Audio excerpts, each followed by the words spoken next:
Hey everybody, Pat McCarty, guy in the 419. I have the privilege of being able to interview two performers from the traveling production of Tootsie that is coming to Stranahan Theater this weekend. And joining me are Matt Kurzyniec and Payton Reilly. Hello. Hello, thanks for having us. Hey, thanks for sitting down with me, taking the time to interview. I really appreciate it. Now, for those people who may not know, tell me a little bit about what the production of Tootsie. What's the show about? If they've never seen the Dustin Hoffman movie, what's the show about? The show is based on the movie with Dustin Hoffman from the 80s. And it's a very similar plot. We've taken that idea and we've just modernized it and adapted it to the stage. So, in the movie from the 80s, Dustin Hoffman plays Michael. And Michael is a very stubborn, opinionated actor, and he doesn't get a lot of work because of that. And so he gets an idea to get a job in a soap opera by dressing up as a woman. Well, our show is the exact same. He's still stubborn and he's still hard to work with, but he's auditioning to get a part in a Broadway musical. So he dresses up as a woman to get the part, pretending to be someone else, puts him into like a series of shenanigans, and it's hilarious. So, Payne, I want to start with you first. Since you were part of the company first, tell me about the character that you have, Sally, and kind of what she does in the show and her role. Yeah, so I play Sandy. Sandy, I'm sorry, Sandy. That's all right. That's okay. Once you see the show, you won't forget it, right? Because she is a whirlwind, a tornado. Like, she comes in guns a-blazing every scene. She never stops talking, and she's an extreme pessimist, and she's very neurotic, and she's also trying to be an actor on Broadway, but she can't get a part, not because she's not, she's hard to work with. She can't get a part because she's not very good. So I come in, I'm in love with Michael, our leading player, and I'm always begging for his help. And he helps me with this audition, and then he does it better than I do. And I say, oh, see, you're even a better woman than I am. And that's what gives him the idea to go get the part. And so the whole show, he's hiding it from me, and I'm bitter. But in the end, maybe she finds some confidence. Gotcha. All right, Matt. Now, you recently joined the company back in September. Congratulations on being a part of the production and traveling. Tell me about your role in the show.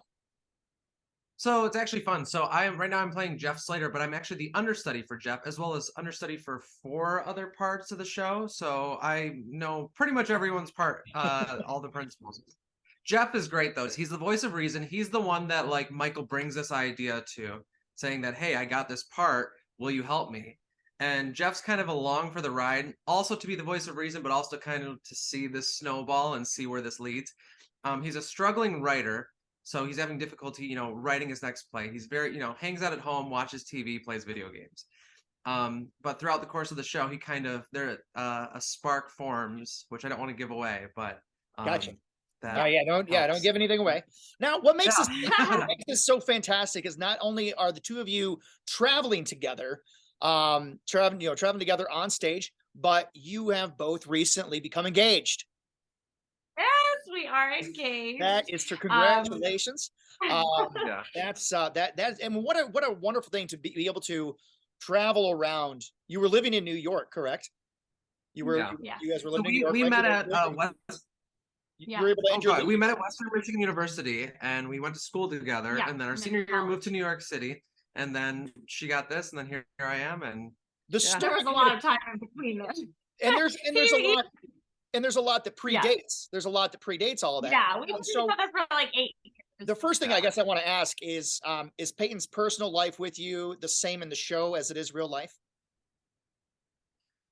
As in, like, is she the tornado that spins around and I'm just the one that's kind of holding her down? I mean, maybe, depending. I think we can go back and take a look at your facial expression when she was describing her character. Blazing every scene. She never stops talking, and she's an extreme pessimist. And I think that says it all. Yeah. Now, you both have been acting for quite some time. And Matt, I actually want to start with you first because I think you got started a little earlier. The question I have for you is, what made you decide to take the leap from performing magic shows in your backyard to taking on roles like Peter Pan and JoJo on stage? That's a funny question. I think I still do enjoy those things. There's still that the magician in my heart, and you know, JoJo. So Seussical is one of my favorite musicals. It was the first show I did. Thank you for bringing that up. You know, and that young aspiring actor and musician still lives in me today. So I just bring it to these bigger stages. Yeah. Did Thank you, you for that. now you draw a source, you draw a lot of inspiration from different sources. Was Adam Sandler, did you draw him from a source when you played the role of Robbie Hart? Or did you kind of create your Oh own yeah. take on the character? Oh, yeah. You also got that too. You're right. Yes, I did play Robbie Hart in The Wedding Singer, and actually, I got I got the part from going to the Stranahan and seeing the touring production of The Wedding Singer. So I owe it all to you all. That's why that's why Yeah. I might have been at that same production of The Wedding Singer. I saw It was years great. ago, about maybe 10 years ago or so. Oh, Is wow. Yeah. is that a Yeah. while ago? Now, Peyton, we'll switch over to you now. By seventh grade, you had conquered the world of gymnastics after having Oh placed my first God. Who did you all talk to? around. You had placed first all around. So you'd already conquered the world of gymnastics, and it was from there that you decided you wanted to do musical theater. When you earned the role of the titular character in Thoroughly Modern Millie, did you realize then that you were going to make a career of this? Was that kind of Yeah. the starting point? It actually was. I knew that this is what I wanted to do, and I went in guns a-blazing. And I was a competitive gymnast my whole life leading up to that moment, and it was kind of all-consuming. When you are a competitive gymnast, it's your entire life. But I was always getting in trouble at practices because I'd be goofing off and trying to make people laugh, and I was just such a performer my whole life as well. So it wasn't really working, and they couldn't be together at the same time. So I Sure. said I needed to retire. Probably not What making did the you gym do coach. with your hair from Oh, I retired, and then I got the part of Millie, got the lead in the musical, and then I cut all of my hair off and dyed it brown because I was a method actor. I needed, it was very serious. I thought it was my Broadway debut, and I took it very seriously, and everyone made fun of me, but I just knew this is where I was going to be. And all my teachers from that time, you know, have since come to see Tootsie, and it's just been such a full circle moment. Yeah. Because, As well as a lot of your co-actors from your Howell community theater days, right? yes. Was there a particular role there that you really enjoyed? Oh, well, I also did The Wedding Singer separately. I Okay. played Holly in that. That was really, really fun. And then I did Dirty Rotten Scoundrels, which was the music was written by David Yazbek, who also wrote the music for this? that show. So Yeah. that was really cool.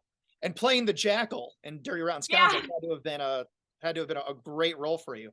It was so much Now fun. you began auditioning, moving ahead, you began auditioning at multiple colleges. And while you were having no problems academically getting into schools, you were trying to, make get a spot in the theater performing aspect of it, until you finally went to Western. Now, Yes.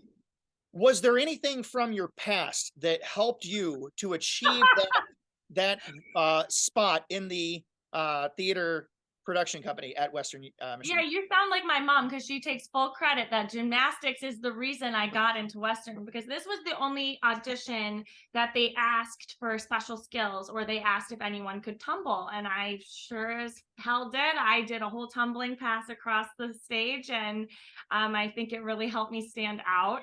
And it's been such a wonderful tool in auditions, in shows, because they are always looking for that spectacle of who can do tricks like that. Sure. And it's been so helpful. Sure. And it was at Western, as you said earlier, this is where you and Matt met Yeah.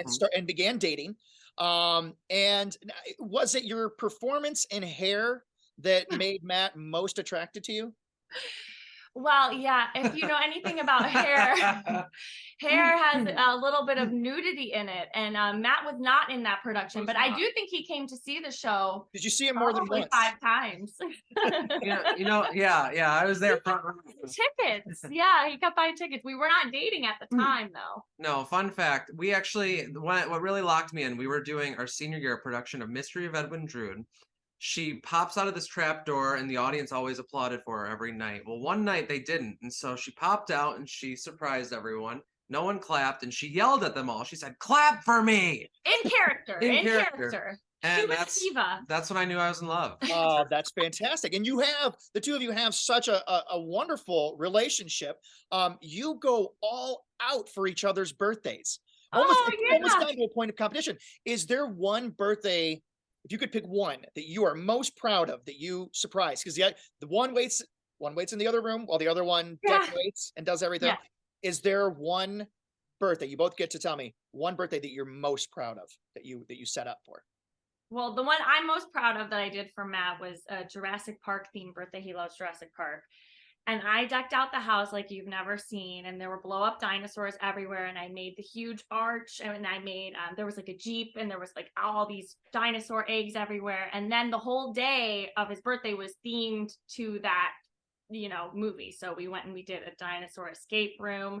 We went to dinosaur barbecue for dinner. We went to the Museum of Natural History. So we had like a whole full dinosaur Jurassic Park day. Wow. Yeah. Wow.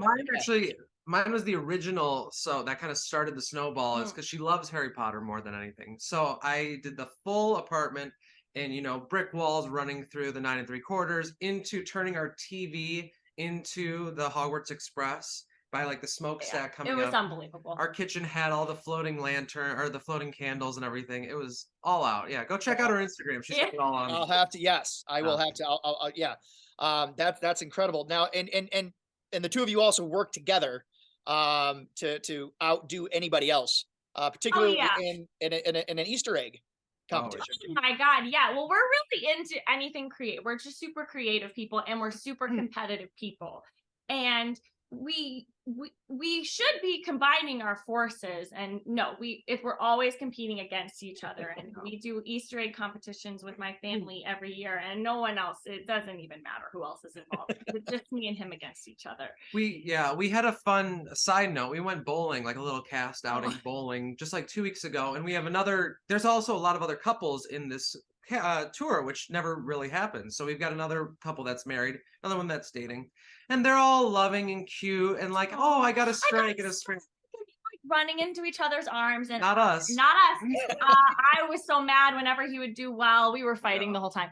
But no, it was great. And back to the Easter eggs, we also do, a gingerbread contest every year. We do pumpkin carving contest every year. And it's just not all fun and games. Like it really is a serious. We go off of who gets more applause every night. Oh yes. And the show. If he comes, he bows after me, so I'll bow, and then I'll get, some hoots and hollers, and then I'll stand in line. If they bow or if they clap louder for him, I always give them like a dirty look. Oh my gosh, it's what, and so it is that competition, and it's that creativity that has landed you both the opportunity to travel with this performing group. And we're really excited to have you here. We're excited to have you at the Stranahan, and you're performing Thursday, Friday, 2 on Saturday. 2 on Saturday, 2 on Sunday. 2 on Sunday. So people can go online. The link is going to be in the description of this video to check that out. And Matt and Payton, I just want to say thank you so much for talking with me and for letting the people watching to get to know you guys a little more. Thank you especially so much. our childhood history. It's really great. I feel like we all know you a lot better. So thanks everybody for watching, and a special thanks to Tom and Natalie. Thanks for watching. Go see Tootsie this weekend at the Stranahan Theater.